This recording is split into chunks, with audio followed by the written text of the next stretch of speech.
Welcome to this channel, where timeless mysteries come alive.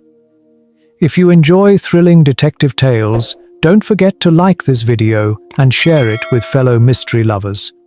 Today, we unravel Hercule Poirot and the Game of Faces, a story of secrets, deception, and the search for truth. Before we begin, I'd love to know, where in the world are you watching from? Let me know in the comments below. Let's unlock chapters. Chapter 1. An Invitation with Shadows. Hercule Poirot was seated at his neat writing desk in his London apartment when the Morning Post arrived, carrying with it an envelope that immediately stood out from the rest. The paper was thick, cream-toned, and embossed with elegant precision.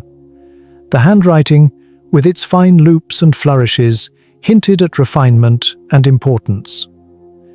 Adjusting his spectacles with practiced care, Poirot slit the letter open with his silver blade and drew out the single sheet. The words, written in a hand both graceful and urgent, caught his full attention. "My dear Monsieur Poirot, it would be both an honor and a comfort if you would consent to visit Farnsworth Manor. I am arranging a small gathering of acquaintances, yet I confess that I feel an unease I cannot easily dismiss. Strange currents move within these walls, matters I dare not put to paper. I appeal to your discretion and to your unmatched brilliance to determine whether my fears are groundless or whether something darker lies hidden beneath our civility. Yours sincerely, Lady Alia Farnsworth." Poirot read the letter twice, his forefinger tapping thoughtfully on the polished wood of his desk. The words carried more weight than polite invitation alone. Beneath the surface was a current of anxiety, a suggestion of danger that stirred the detective's little grey cells. With a decisive nod, he set the paper aside and began preparing for his journey. By late afternoon, Poirot had arrived at Farnsworth Manor just as the last embers of winter sunlight sank below the horizon. The manor's honeystone walls and ivy-draped arches glowed in the fading light, giving it the air of a watchful sentinel. The rhythmic clatter of hooves announced his arrival by carriage, and though the journey had been long, Poirot appeared immaculate as always, his dark tailored suit and burgundy cravat unruffled by travel. The footman who greeted him bowed deeply before leading him up the sweeping marble steps into the grandeur of the entrance hall. The air smelled faintly of polished oak and roasted pheasant. Crystal chandeliers sent glittering reflections across polished floors, and the quiet efficiency of the household suggested wealth tempered with discipline. At the threshold of the drawing room stood Lady Alia Farnsworth herself, tall and graceful, dressed in a gown of midnight blue velvet trimmed with lace. Her sharp features softened as she offered him a welcoming smile. "Monsieur Poirot," she said warmly, extending her hand, "it is truly a pleasure to have you join us. I have heard so much of your genius that I scarcely know what to expect." Poirot bent with a courteous bow, his Belgian accent softening his words. "Madame, the honor is mine. One hears much, yes, but it is always wiser to believe only what one observes. And what I see already tells me that your home is both gracious and most elegant." Lady Alia's expression brightened as she guided him into the drawing room. The space was adorned with holly wreaths and sprigs of evergreen, remnants of the Christmas season. Conversation flowed in clusters, an elderly lady wrapped in ostrich feathers, a portly gentleman leaning heavily on his cane, a pale young woman in lavender with anxious eyes, and several others whose laughter rang too brightly. "Come, Monsieur Poirot," Lady Alia urged. "You must try our local cider. And later, I hope you will join us in the ballroom. We have planned a little amusement for the evening, something whimsical." Poirot's eyes gleamed with curiosity. "Whimsical, madame? You intrigue me." She leaned closer with a conspiratorial smile. "At midnight, we shall all exchange masks in a game I call the Masquerade of Faces. Each guest will assume another's identity, if only for a moment. Perhaps there will even be a prize for the cleverest imitation. Poirot inclined his head slowly, his expression unreadable. Ah, a game of masks. But madame, you know well, it is behind such disguises that one may glimpse the truest nature of a soul, n'est-ce pas? Lady Alia laughed lightly, tapping her fan against his sleeve. You are most perceptive, Monsieur Poirot. And though the room shimmered with light and festivity, Poirot could not shake the sensation that her invitation had been more than mere hospitality. Beneath the sparkle of chandeliers and polite laughter, something ominous lurked, waiting for its moment to be revealed. Lady Farnsworth had spoken modestly of her little gathering, but Poirot quickly discovered that even in such a seemingly close-knit community, intrigue thrived beneath the polished surface. When she remarked that their quiet society could hardly conceal many secrets, Poirot's moustache twitched ever so slightly as he inclined his head. Madame, I have learned that whether one is in a city of millions or a hamlet of dozens, there are always secrets, if one knows where to look. Together they drifted with the other guests toward the ballroom. The arched doorway revealed a grand chamber filled with glittering light and music. A small orchestra played a graceful waltz, its notes drifting upward to vanish into the soaring rafters. Beneath chandeliers, couples spun across the polished parquet, their gowns catching the firelight and jewels flashing like stars. Servants moved quietly and efficiently through the crowd, balancing trays of champagne flutes and delicate pastries. Poirot, though genial in conversation, was far more occupied with listening.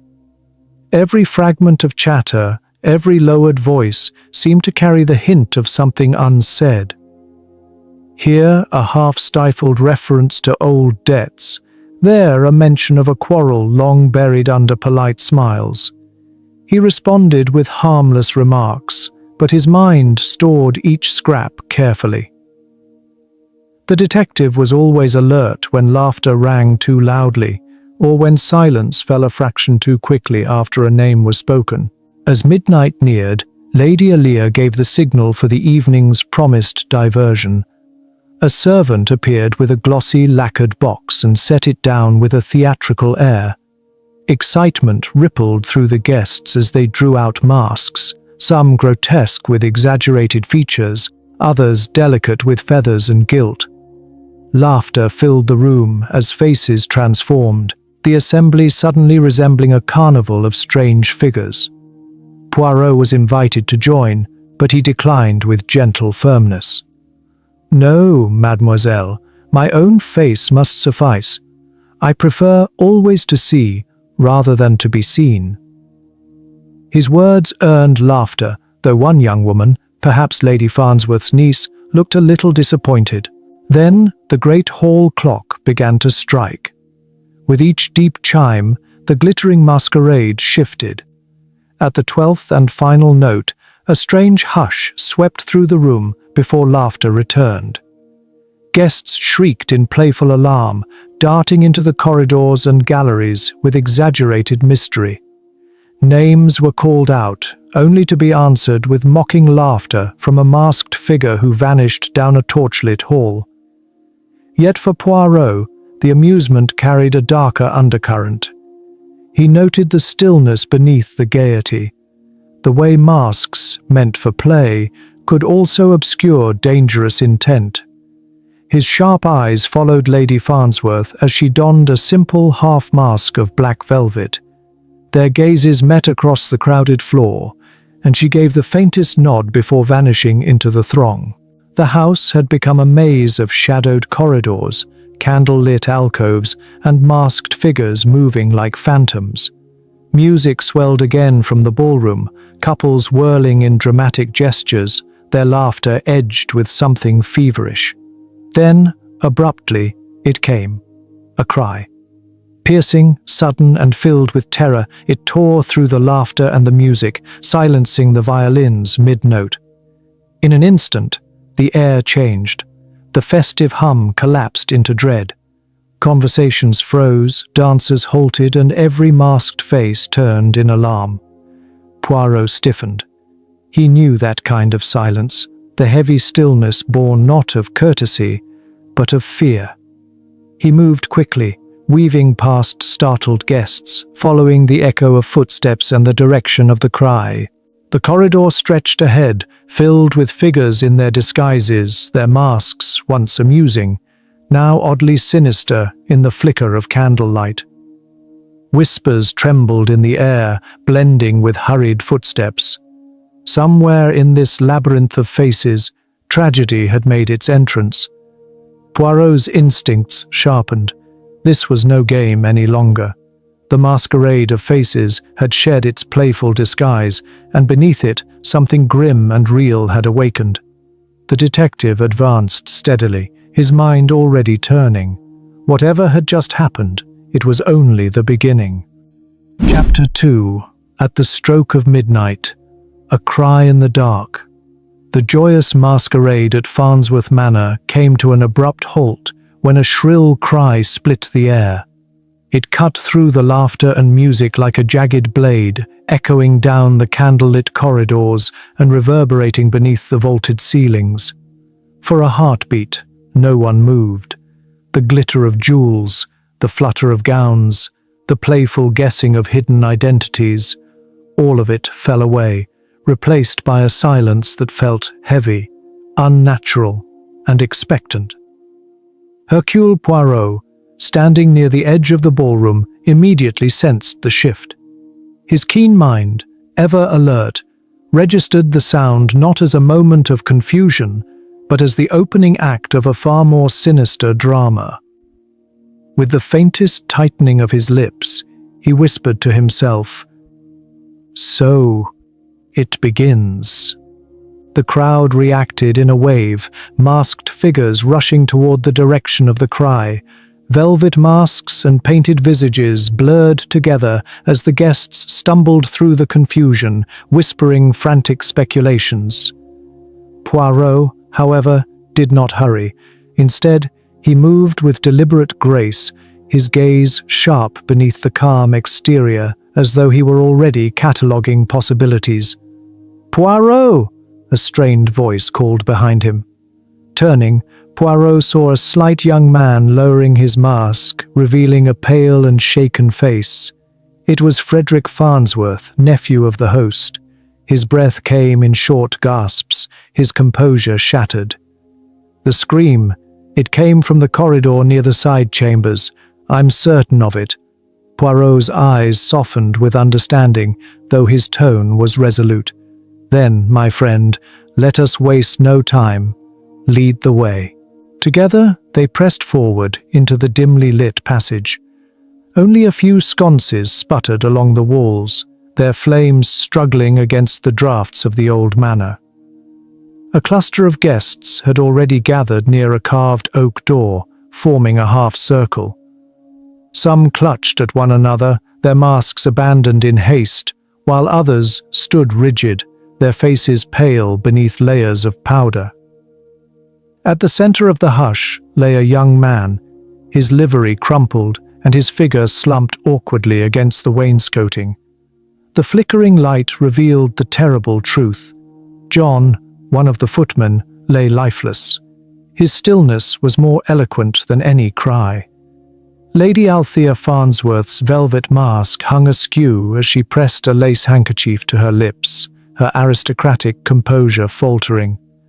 "No, oh heavens!" she whispered, her voice breaking. Poirot bent over the unfortunate servant, his small, precise hands checking the wrist and the neck, though his eyes had already told him the answer.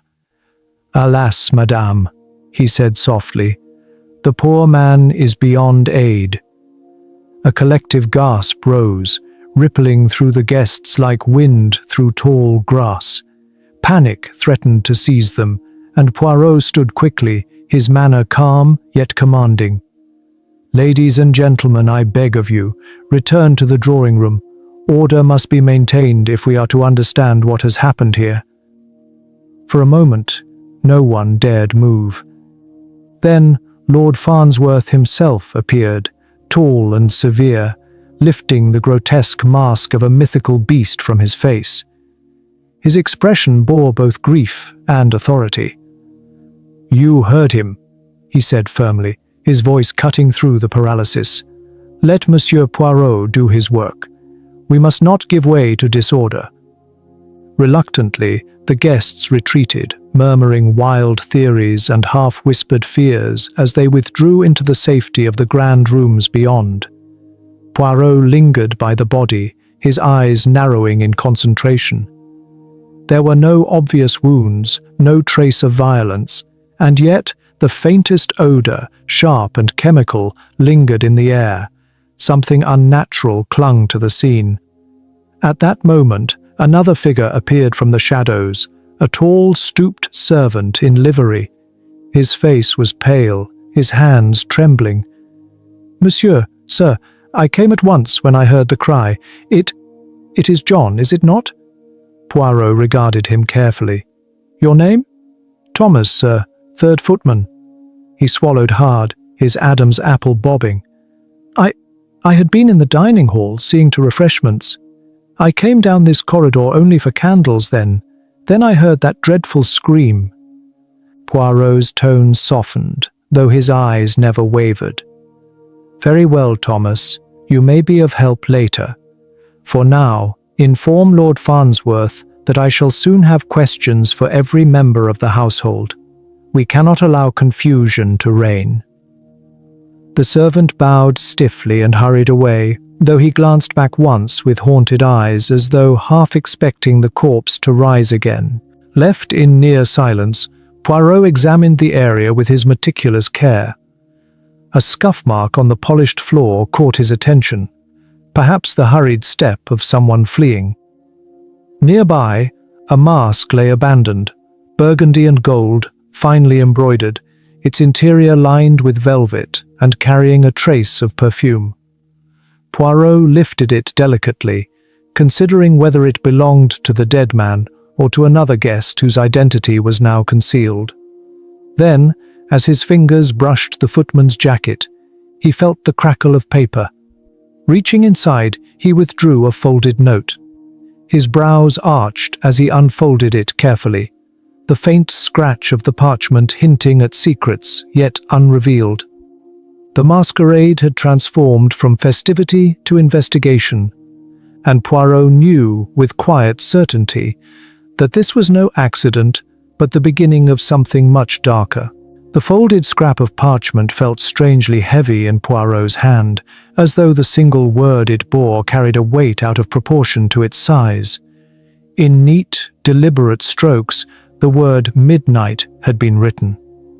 Nothing more. Yet to Poirot, such simplicity was rarely without purpose. He read it twice, lips pressed into a thin line. The cry that had shattered the ball had come at midnight, the very moment the masquerade reached its height.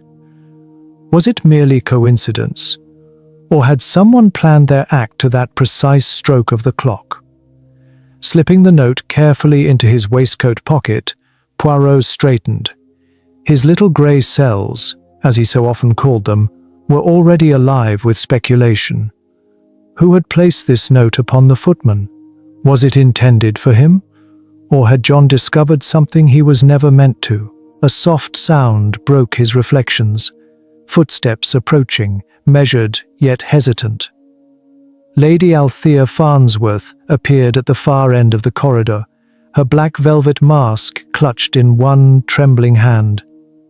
Though her eyes were rimmed with red, her carriage remained dignified, as if she fought to keep her grief contained.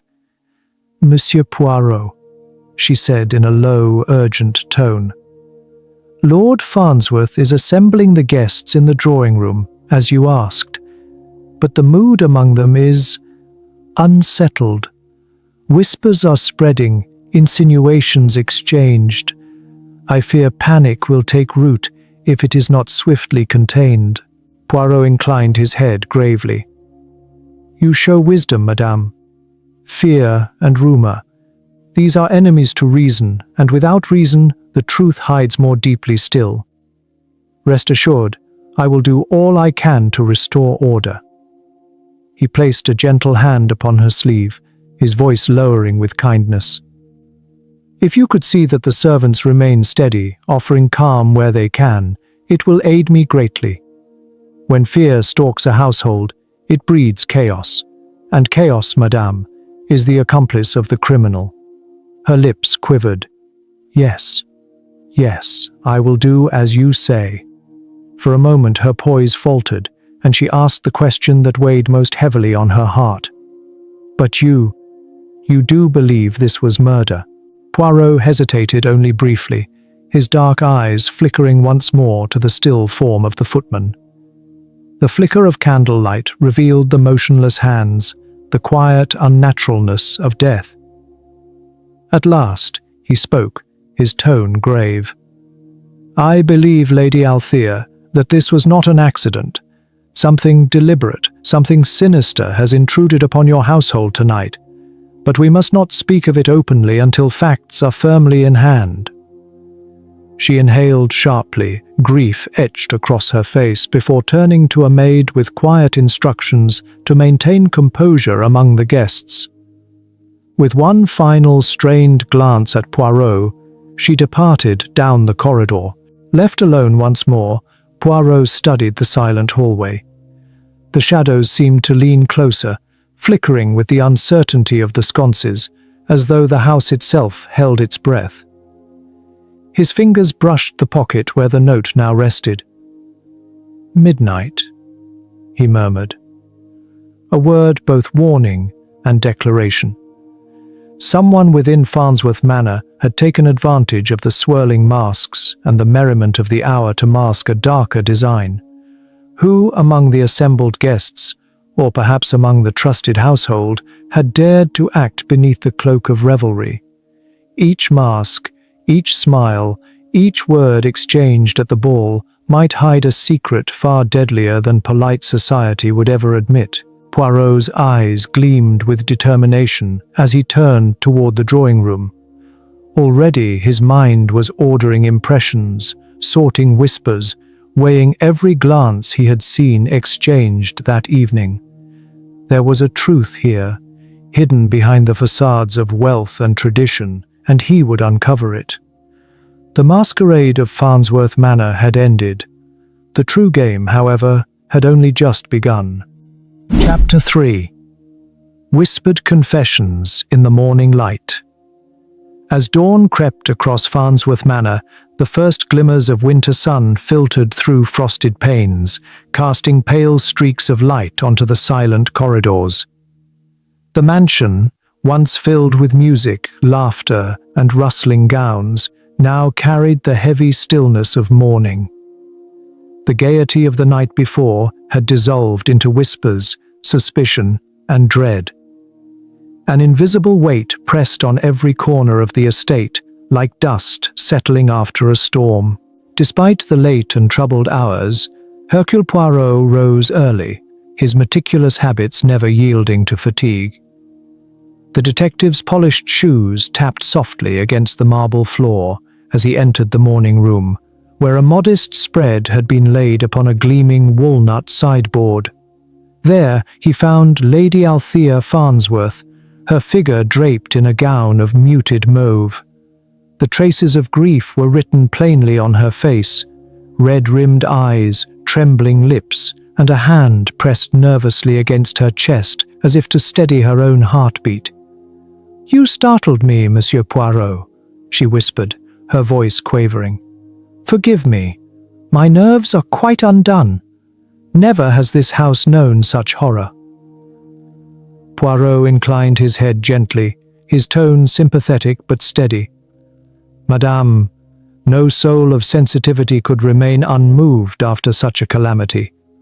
I trust you found some hours of rest." "Very few," she admitted, clasping her hands tightly. "The household was in disarray, and with the authorities—" Her words broke off as measured footsteps echoed down the corridor. Inspector Barnaby appeared in the doorway, tall and neatly kept, his beard trimmed with precision. His very presence radiated quiet authority. Inclining his head toward Poirot, he said gravely, "Monsieur, your assistance is most welcome. We must sift truth from fear before hysteria claims another victim." Poirot bowed courteously. "Inspector, I am entirely at your service, but perhaps we shall speak with each member of the household separately. Too many voices at once, and clarity is lost." Within the hour, the morning room had been transformed into a chamber of inquiry. One by one, household members and guests came forward, their testimonies weaving a tapestry of contradiction and uncertainty. The first to appear was Rupert Farnsworth, cousin to the late lord. A man in his middle years, Rupert's fine attire seemed at odds with the tremor in his hands. Seating himself with a stiff dignity, he folded and unfolded his handkerchief repeatedly. "I cannot fathom," he began, voice strained, "that anyone here could be guilty of such a deed. John the footman was inoffensive, harmless. Why strike at him?" Poirot leaned forward slightly. "Why indeed, monsieur? Yet sometimes it is the least offensive who stumble into danger. Tell me, did you see or hear aught unusual last night?" Rupert swallowed hard. "Only the chaos after that dreadful scream. I was engaged in conversation with Miss Penelope when it rang through the corridors. We ran immediately to the scene, but John, poor John..." His voice faltered. Inspector Barnaby regarded him sharply. "And before that? No quarrels? No odd movements among the guests?" "None that I observed," Rupert replied, and with a weary sigh he departed, shoulders heavy as though bearing a burden unseen. Next came Clarissa Farnsworth, the young niece, scarcely out of her teens. Pale and willowy, her hands twisted nervously as she offered a trembling curtsy. "I could not sleep," she murmured, eyes wide with fright. "Is it true, Monsieur Poirot, that there has been foul play?" Poirot studied her intently. "The evidence, mademoiselle, suggests a shadow darker than accident. Did your eyes catch any glimpse of strangeness?" She hesitated, her gaze flickering. "I thought I saw someone near the back staircase. A dark cloak. They hurried away, but everyone wore masks last night. It could have been part of the game. I cannot be sure." She shivered and fell silent. Poirot thanked her softly, exchanging a meaningful glance with Barnaby, who jotted notes swiftly in his leather-bound book. The butler, Mr. Hughes, was next, his manner polished, his speech deliberate. "Monsieur," he said with dignity, "the staff was as shocked as the guests. No sign, no warning of such a tragedy." "Tell me," Poirot asked, "what of John? Did he seem troubled? Distracted?" "Not at all," Hughes replied firmly. "His duty was to gather glasses from the library after the masks were handed out. If he strayed, it was without my knowledge. Guests and servants followed in procession. Mr. Gardner, a scholarly visitor, insisted he had been searching the library for a rare volume when chaos struck. Miss Penelope, grief-stricken, could scarcely form her words. Young Thomas, another footman, still looked haunted from discovering John's lifeless form. Each story contradicted another, fragments of memory clashing like mismatched puzzle pieces. Some recalled laughter near the stairwell. Others swore they had seen shadows moving in the gallery. A dark cloak here, a hurried step there, yet nothing that could be tied together with certainty. By the time the winter sun stood higher in the sky, flooding the manor's marble halls with icy brilliance, Poirot walked in thoughtful silence. The brightness of day seemed only to deepen the unease, the silence humming with tension beneath its polished surface. Inspector Barnaby rejoined him, his expression weary but determined. "Well, Monsieur Poirot? Do you perceive a suspect among this chaos?" Poirot paused at the base of the grand staircase, his gaze resting upon the portraits of Farnsworth's ancestors, their painted eyes seeming to watch from ages past. "A sense, yes," he said softly. "But illusions thrive in daylight as well as in shadow. Have patience, Inspector. The walls themselves are whispering truths, and I intend to catch every syllable." Chapter 4. A second blow strikes.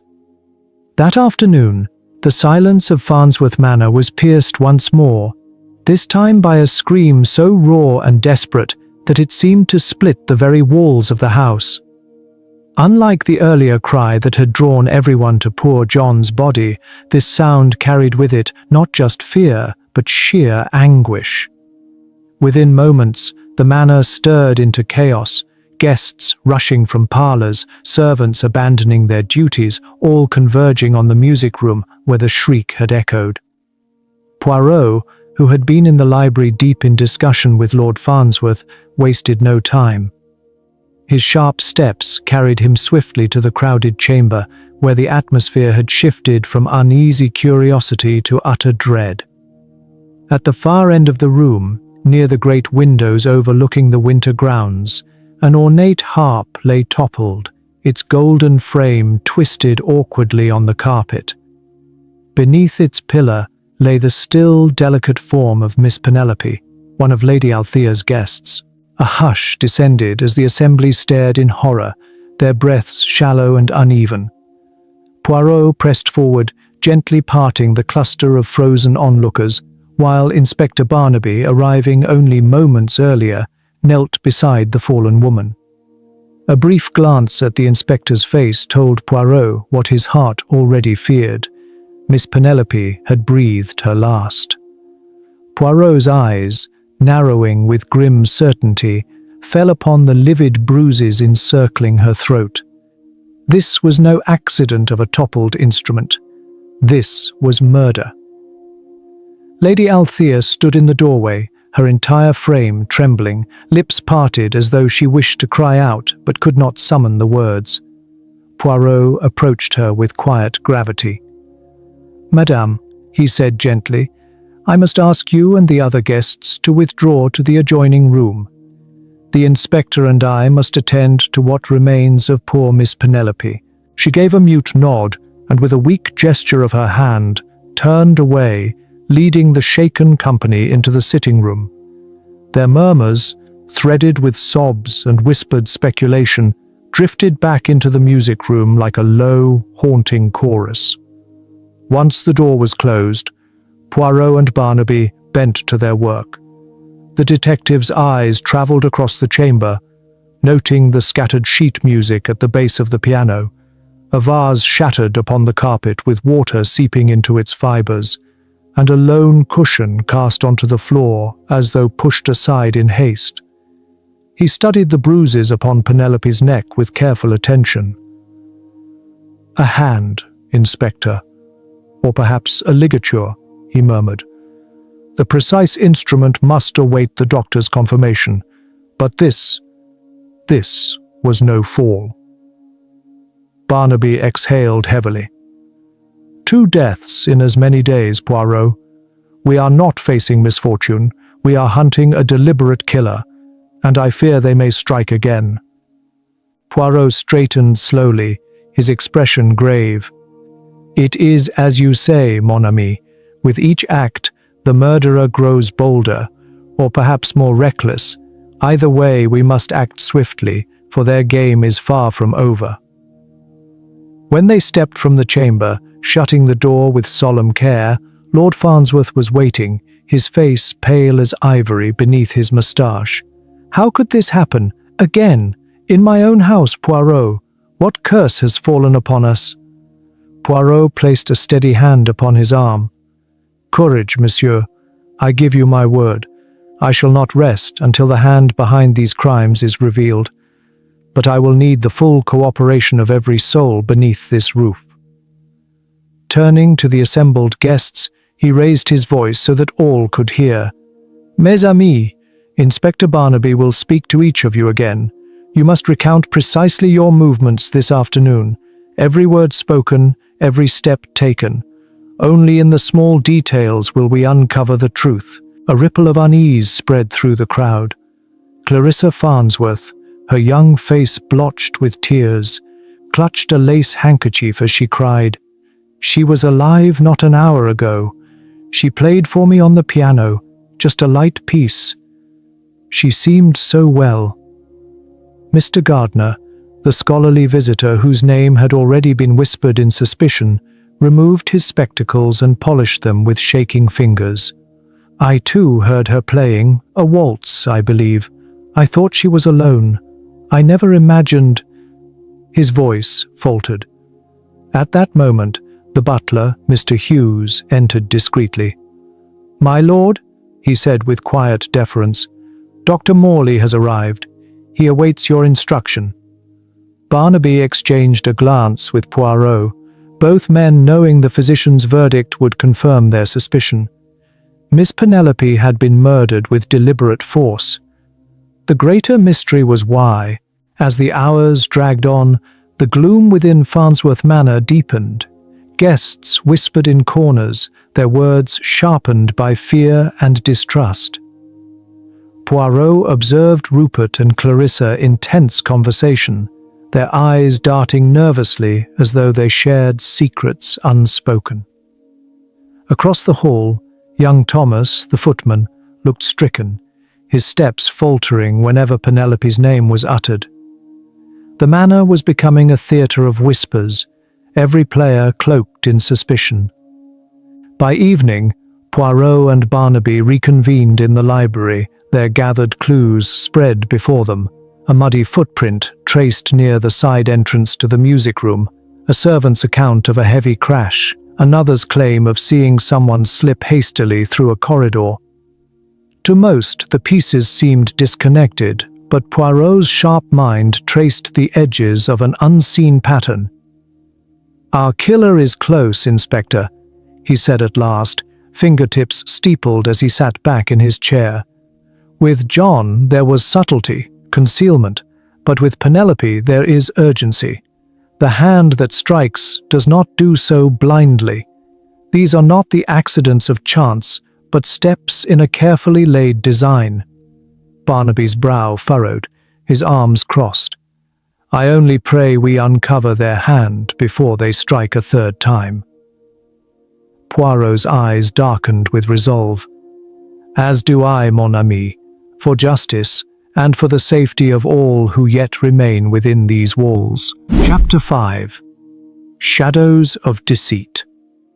Late that afternoon, a hush hung heavily over Farnsworth Manor. Outside, a bitter wind rattled the window panes, carrying with it the dry rattle of bare branches. Within, however, the house seemed unnaturally still, as though every corridor, every grand chamber, awaited the next dark revelation. Hercule Poirot stood in the great library, where shelves of finely bound volumes stretched floor to ceiling, their spines gleaming faintly in the firelight. The faint scent of aged leather and polish lingered in the air, mingling with the smoke of the crackling fire. Shadows danced across the panelled walls, their movements echoing the unease that filled the house. Inspector Barnaby sat at a nearby desk, his notebook open, brows furrowed as he reviewed his sparse collection of facts. His calm, deliberate presence lent a sense of order to the proceedings, and yet, like Poirot, he knew that the murderer moved still among them. That knowledge weighed heavily on all, most of all on those summoned to speak. The first to appear was Mr. Gardner, the scholarly guest with his ever-slipping spectacles. His face was drawn, his hands twitching as though they sought something to occupy them. "Forgive me, gentlemen," he murmured as he approached, his voice carrying a nervous tremor. "The events of these past days, they have unsettled us all." Poirot inclined his head with characteristic politeness. "Courage, monsieur. Pray be seated. We seek only clarity." He gestured to a high-backed chair near the fire, its warmth a contrast to Gardner's chilled demeanor. On the night of the masquerade, Poirot continued, you mentioned you had come here to this very library in search of a book. Perhaps you will remind us. What book was it? Gardner cleared his throat, fumbling with his spectacles. A treatise on horticulture written by one of Lord Farnsworth's ancestors. A curiosity, I thought. Though, truth be told, I could not concentrate with the gaiety of the masquerade echoing through the house. I soon abandoned the attempt. Inspector Barnaby's tone was calm but probing. Did you notice anyone near the library that night?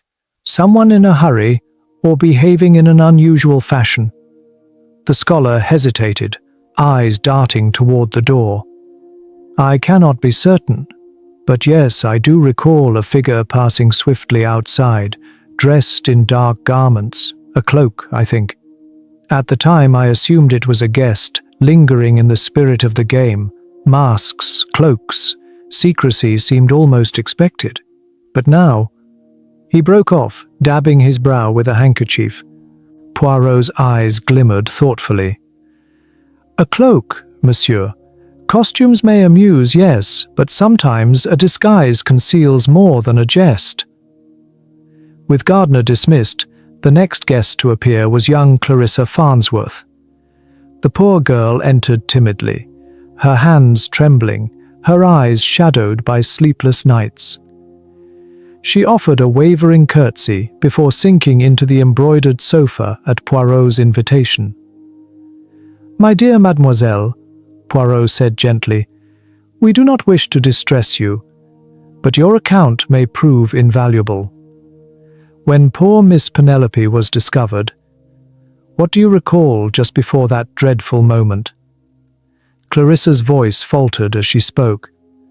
I remember only a faint sound, strings of the harp vibrating as though brushed accidentally. And then she shivered, pressing her handkerchief to her lips. Then the scream. I ran as quickly as I could, but by the time I reached the room it was too late. She was gone. Inspector Barnaby leaned forward slightly. You heard no voices in the hall? No hurried steps? Clarissa shook her head miserably. Only the confusion that followed. Mr. Gardner and Cousin Rupert arrived soon after me. I recall Mr. Gardner exclaiming about the vase overturned near the window. Lady Althea was there also in tears, and then all was chaos. Poirot offered her a reassuring smile, his tone as gentle as ever. You have been most helpful, mademoiselle. Sometimes even the faintest impression proves valuable. If you remember more, however small, you must tell us. After Clarissa's departure, Inspector Barnaby sighed quietly. The poor girl is terrified. No wonder, 2 deaths in as many days, and all within her own home. Poirot nodded gravely. Fear clouds the memory, mon ami. Yet in her words may lie the beginnings of a pattern. Their next visitor was Thomas, the young footman whose discovery of John's body had first thrown the manor into uproar. He entered hesitantly, cap in hand, his face pale with lingering shock. Monsieur, he began, his voice tense, I wish I could offer something of value. But the house was bedlam that night. So many running about, so many in tears. I can scarcely recall one thing from another. Poirot regarded him closely. Tell me, Thomas, have you noticed strange behavior among the guests since? A quarrel, perhaps, or a secretive exchange? The young servant shifted uneasily. There was talk among the staff, sir. Whispers that Miss Penelope quarrelled with Mr. Rupert, Lord Farnsworth's cousin. I never saw it with my own eyes, and I did not heed the gossip at the time. But now, after her death, he faltered, swallowing hard. Poirot inclined his head. Rumour is often born of truth, however small. Merci, Thomas. You may go. When they were alone again, Poirot began to pace slowly, his fingertips trailing across the spines of polished books. "We have threads, Inspector." A cloak glimpsed, a quarrel whispered, a harp string trembling in an empty room. At first glance they appear separate, yet a tapestry is woven of many threads, and here, too, a picture forms. Barnaby closed his notebook with a quiet snap. Then the question is not whether the truth exists, but who among them has the most to lose, or the most to gain, from these deaths. Poirot turned, his eyes sharp with resolve. "Precisely. Motive, mon ami, is the heart of every crime. Secrets weigh heavily, but they cannot remain hidden forever. With the little grey cells, we shall unravel the truth. And when the mask is lifted, then the shadows of deceit will vanish in the light." The fire crackled, sending a spray of sparks up the chimney. Outside, the wind moaned against the stone walls. Within, the vow was unspoken but certain. Poirot and Barnaby would not cease until the murderer's hand was revealed. Chapter 6. Moonlit footsteps and shrouded motives. Night descended quickly upon Farnsworth Manor, wrapping its ancient walls in an unsettling stillness. A pale moon hung low, spilling silver light through the mullioned windows, stretching every shadow into something long and spectral.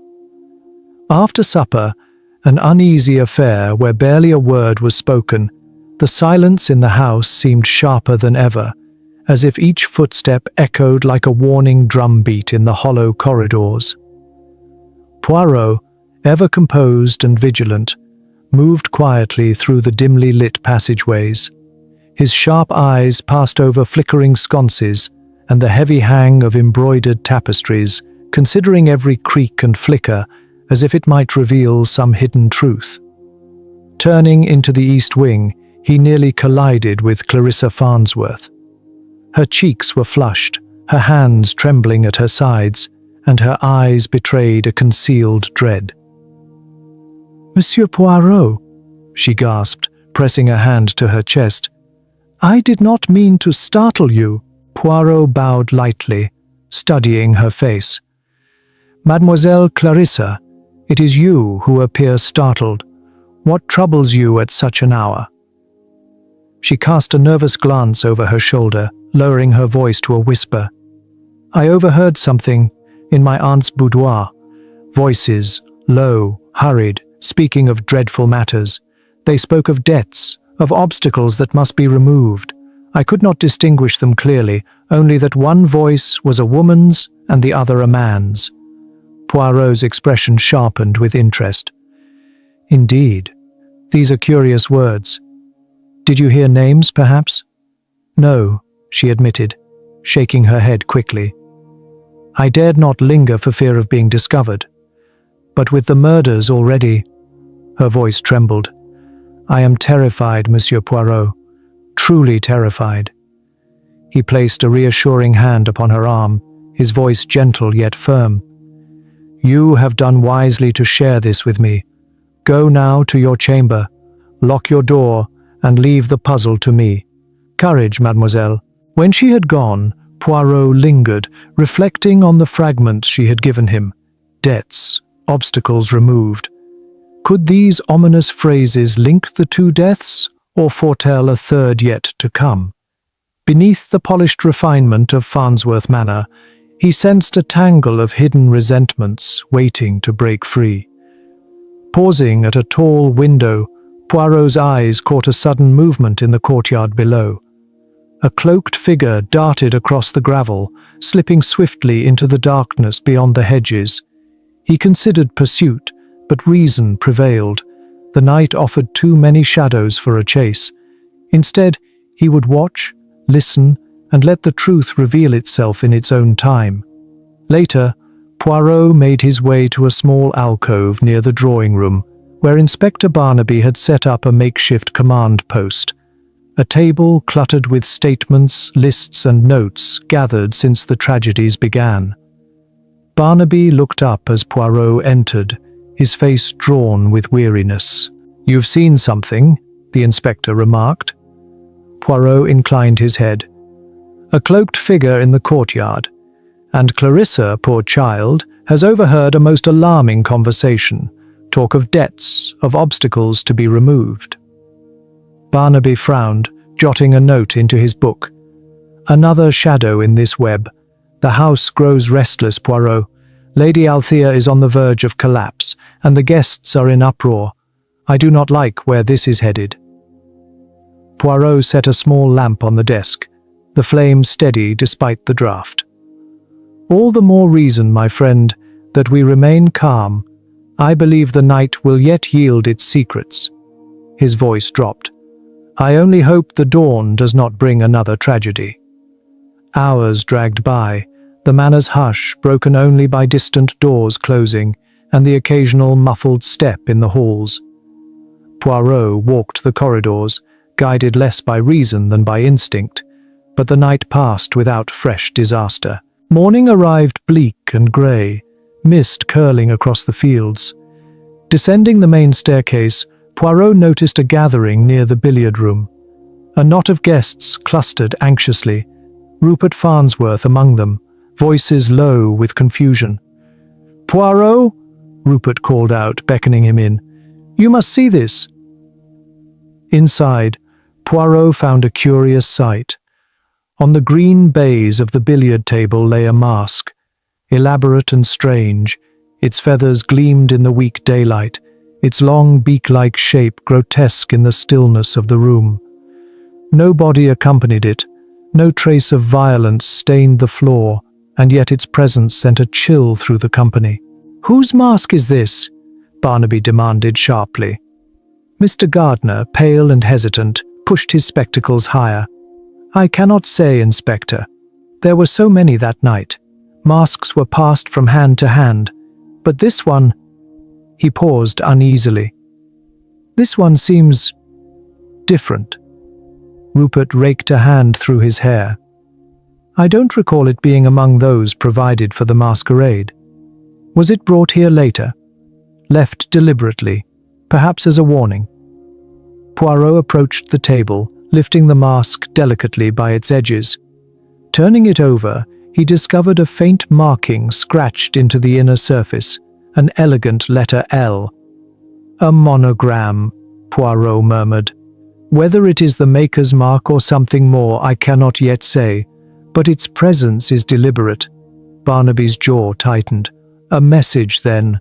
Someone taunts us." Poirot replaced the mask upon the baize, his voice steady, though his eyes gleamed with resolve.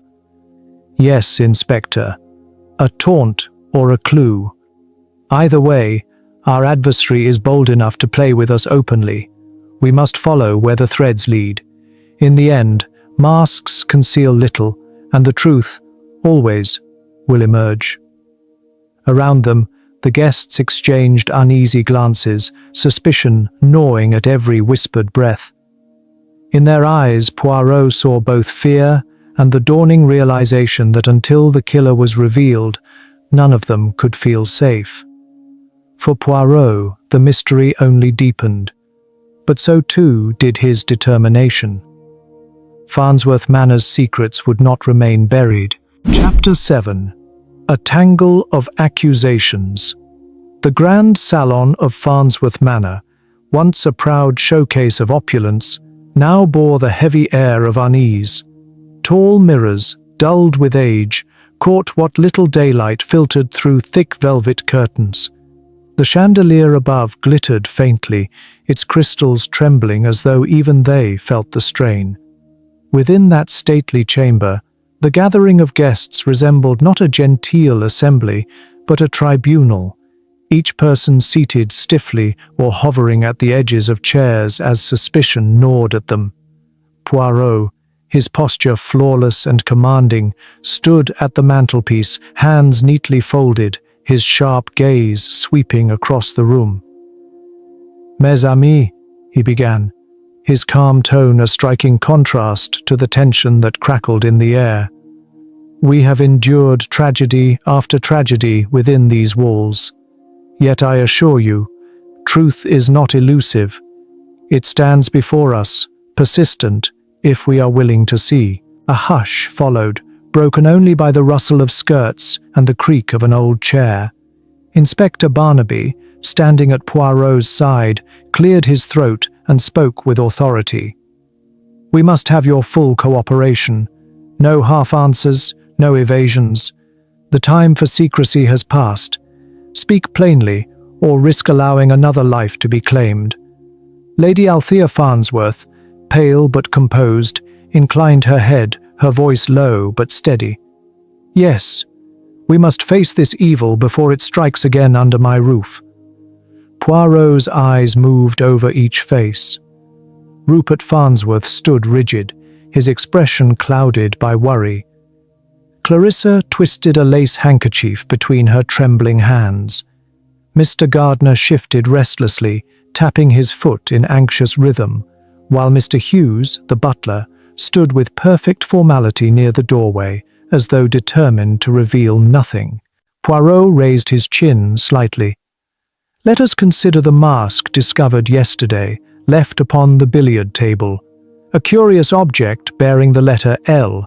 I ask you, who among us could this signify? Or is it but a trick, a red herring meant to mislead?" Murmurs surged through the room like a sudden wind. "Surely it cannot refer to Lord Farnsworth," Mr. Gardner blurted, turning toward the master of the house. Lord Edmund Farnsworth's face darkened. "I swear upon my honor I know nothing of it. My name bears no such initial." His cousin Rupert gave a strained laugh. "Perhaps it stands for Lucifer himself, some cruel jest from the culprit meant to unsettle us." Clarissa recoiled, her voice breaking. "Must we speak of devils? We are not haunted by demons, but hunted by a murderer." Poirot lifted a hand, restoring order. "Mademoiselle Clarissa, calm yourself.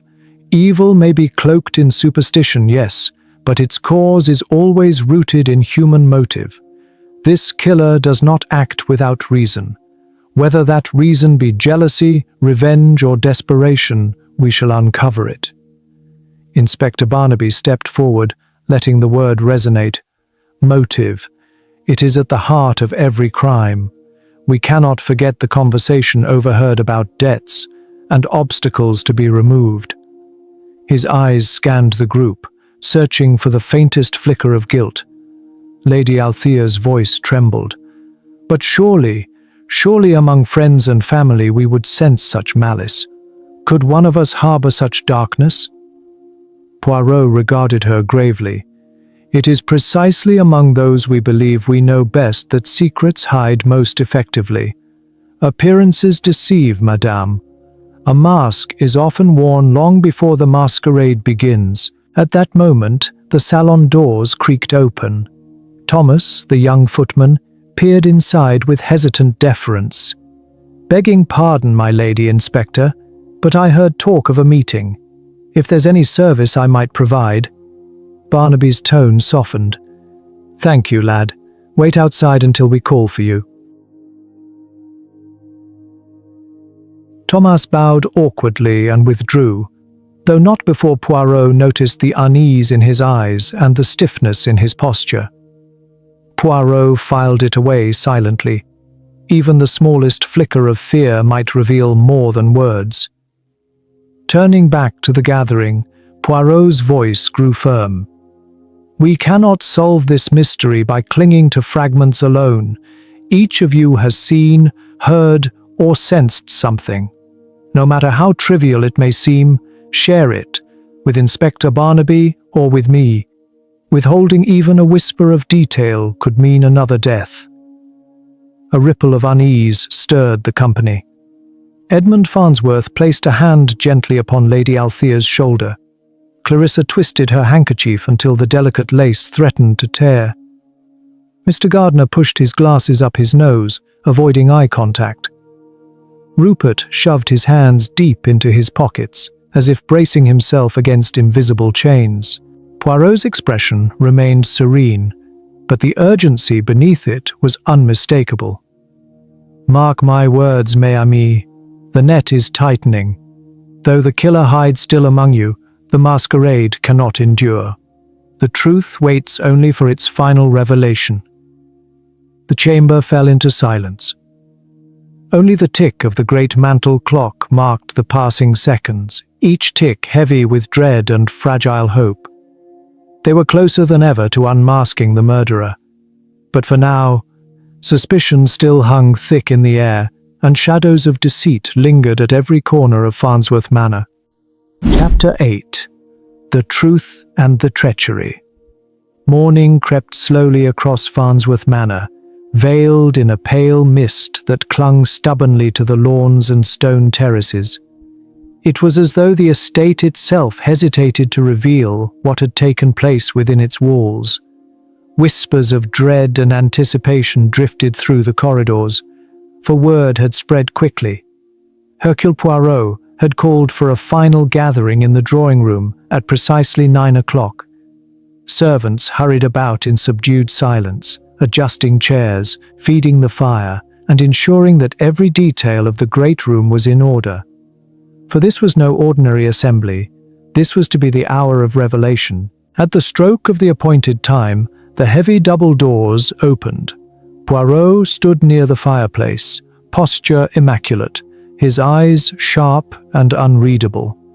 Inspector Barnaby stationed himself at the window, notebook ready to record what was sure to be the climax of their grim inquiry. The household and guests trickled in, one by one, their faces pale from sleepless nights, their nerves frayed to the very edge. Lady Alia Farnsworth sat upright in a silk chair, her voice steady, but her hands betraying her unease as she murmured, "We have come, Monsieur Poirot, as you requested." With a courteous bow, Poirot replied, "Merci, madame. You honor me with your patience.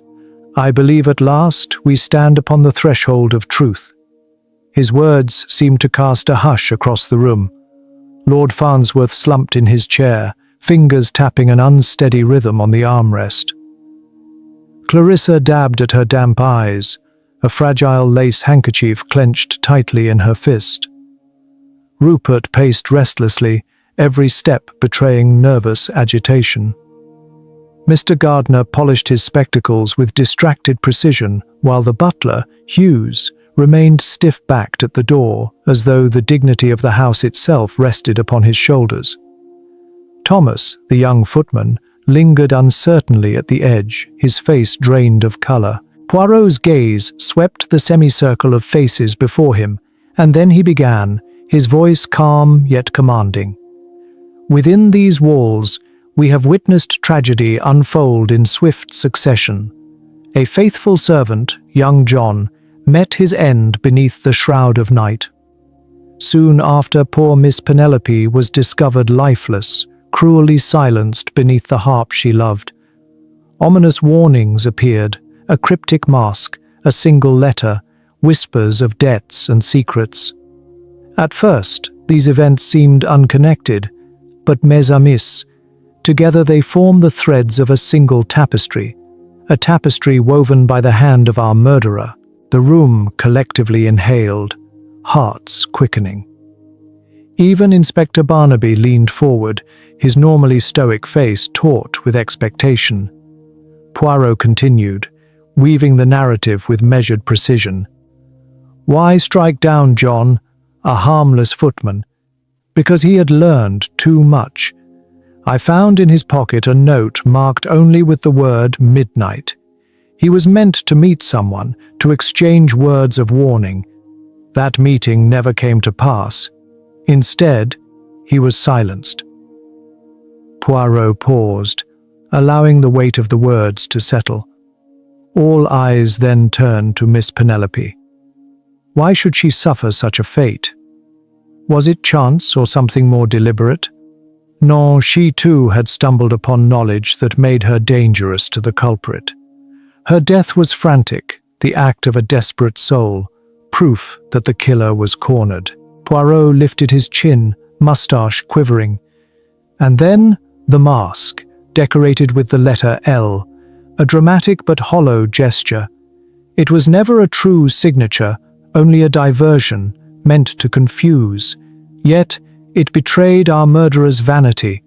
They wish to appear clever to convince us the threat came from elsewhere. But I recalled Mademoiselle Clarissa's account of overheard debts and whispered bargains. Voila! The motive revealed itself. Desperation born of financial ruin. Gasps and murmurs rippled across the gathering. Lady Alia's face drained of colour. Rupert scoffed nervously. Gardner pushed his spectacles higher, blinking in disbelief. Poirot's eyes, however, sought only one man. His gaze lingered at last upon Thomas, the footman, whose trembling hands twisted the brim of his cap. "Thomas," Poirot said quietly, each syllable weighted with certainty. "It was you. The cloak seen in the courtyard, your constant unease, your intimate knowledge of the house's movements. John knew of your thefts, did he not? He was ready to expose you. And Miss Penelope, she overheard too much. You killed to protect your secret, but in so doing, you ensured your own undoing." The young man's face blanched. His throat worked convulsively. I never meant. It wasn't supposed to." His words broke into sobs. Inspector Barnaby moved swiftly, placing a firm hand on his shoulder. The truth poured out in broken fragments, debts, forged withdrawals, panic at being caught. John had confronted him, and Penelope had stumbled too close to the truth. In desperation, Thomas silenced them both, then planted false leads to frame others. The room erupted in cries of disbelief and sorrow. Lady Alia sank back into her chair, stricken. Clarissa's eyes welled with tears. Rupert cursed bitterly, fists clenched. Yet Poirot, though stern, allowed a trace of compassion into his gaze. Alas, even small sins when concealed may grow monstrous. What began as petty theft has ended in tragedy. Such is the way of desperation, when pride and fear cloud judgment. As Inspector Barnaby led the weeping Thomas away in chains, the silence that followed was profound. The very walls of Farnsworth Manor seemed to exhale, releasing the dread that had hung like a pall. Poirot turned to Lady Alia with a gentle bow. "The masquerade is over, madame. The truth, at last, has been unmasked." In the days that followed, the manor regained its rhythm, though shadows lingered in its halls. Lady Alia carried herself with dignity, but sorrow haunted her eyes. Clarissa withdrew into quiet reflection, innocence tempered by grief. Rupert bore the weight of mortality with new sobriety. Life would resume, but it would never again be untouched. Poirot, ever reflective, departed with a solemn heart, knowing that justice had prevailed, though at bitter cost. Farnsworth Manor would endure, standing tall beneath grey skies, a silent witness to both tragedy and truth. Scene by scene, analysis of Hercule Poirot and the Game of Faces. Chapter 1. An Invitation with Shadows. Poirot receives a curious letter from Lady Alia Farnsworth, summoning him to Farnsworth Manor for what is presented as a gathering, yet tinged with unease. Upon arrival, Poirot observes an air of festivity overlaying something darker. At the heart of the evening is the masquerade of faces, where guests swap masks and identities at midnight. Poirot, ever watchful, senses this is no mere diversion. The glamour of wealth and laughter cannot hide the faint current of danger. Lesson. Beneath the masks of civility, truth often hides. Appearances may delight, but they rarely tell the whole story. Engagement question. If you were invited to a party where everyone wore masks, would you find it exciting or unsettling? Chapter 2. At the stroke of midnight, a cry in the dark. As the clock strikes midnight, the masquerade collapses into horror. A cry pierces the revelry, and soon a footman, John, is discovered dead. Poirot quickly restores order and notes troubling signs: a strange chemical odor, a scuff mark on the floor, and a note marked only with the word midnight. The murder is deliberate, and the masquerade has transformed into a deadly game. Lesson: evil often hides in plain sight, waiting for the perfect moment to emerge. Engagement. Question: do you think the killer planned the exact timing at midnight, or was it coincidence? Chapter 3. Whispered confessions in the morning light. By morning, suspicion gnaws at the household. Poirot and Inspector Barnaby question the guests. Rupert, Clarissa, the butler Hughes, and others. Their testimonies clash, fragmenting into contradictions, rumors of quarrels, glimpses of cloaked figures, whispers of shadows in the corridor. Clarissa mentions seeing someone near the back staircase, but masks and chaos make certainty impossible. Poirot, quietly attentive, knows that truth can be found in even the smallest inconsistencies. Lesson: in a world of lies and fear, even faint observations may hold the key to the truth. Engagement. Question: if you were in Clarissa's place, would you reveal what you saw or stay silent to avoid suspicion? Chapter 4. A second blow strikes. Tragedy repeats when Miss Penelope is found strangled beneath a toppled harp. Panic escalates, but Poirot recognizes the marks of deliberate murder, not accident. The killer has grown reckless, striking within hours of the first crime. Whispers of quarrels emerge, deepening the sense of betrayal within Farnsworth Manor. Fear tightens its grip, and trust erodes rapidly. Lesson: when a lie is buried too long, it breeds desperate actions. Engagement. Question: do you think the second murder was meant to silence someone, or to terrify everyone? Chapter 5. Shadows of deceit. Poirot continues his inquiries, peeling back the layers of deceit.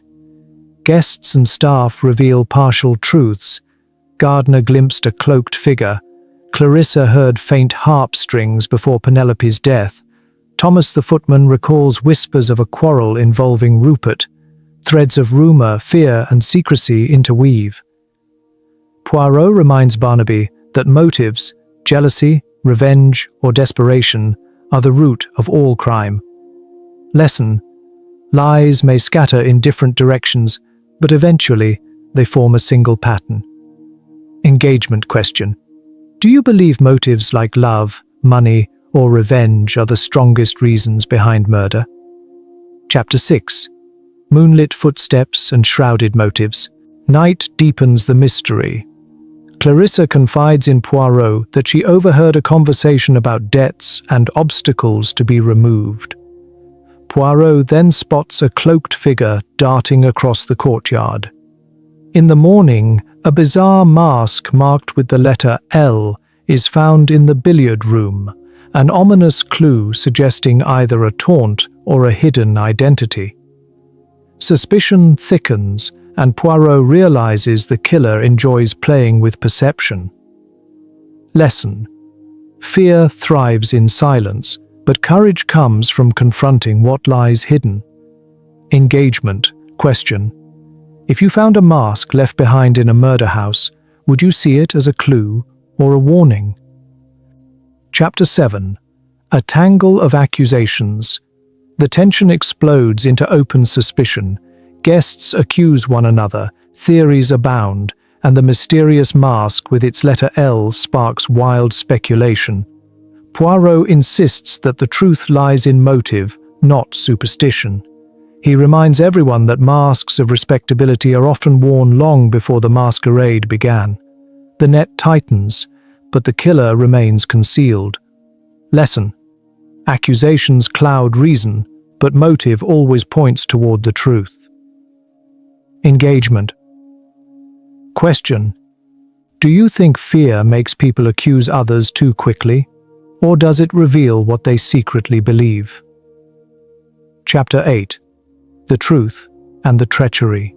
Poirot assembles everyone for the final revelation. He ties the murders together. John had discovered the truth, and Penelope overheard too much. The note marked midnight and the planted mask were false trails.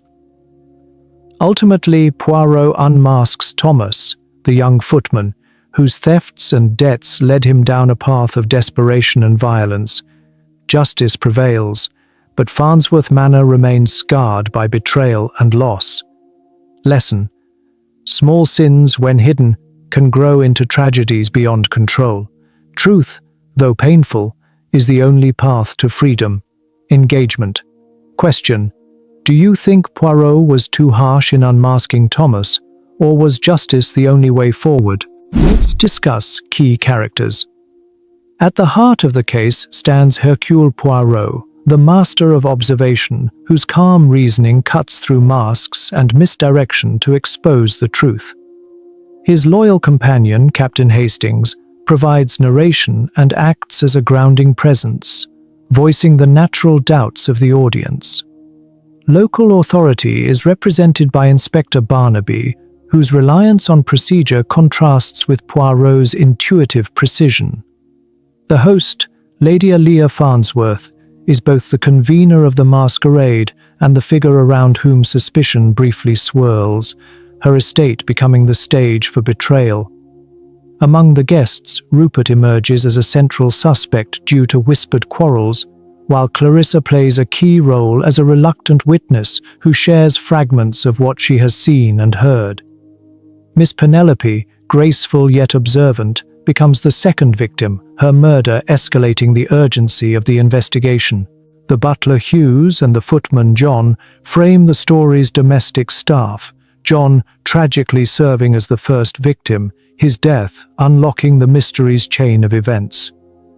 Finally, the quiet and seemingly harmless Thomas, another servant, is unmasked as the true culprit, his desperation and hidden debts driving him into reckless violence behind the safety of masks.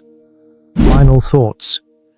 In the end, the Game of Faces reminds us that disguises are not limited to masks worn at a party. People carry them in daily life to hide guilt, envy, or desperation. What began as a glittering masquerade ended in betrayal and blood, showing how small secrets can spiral into tragedy when left unspoken.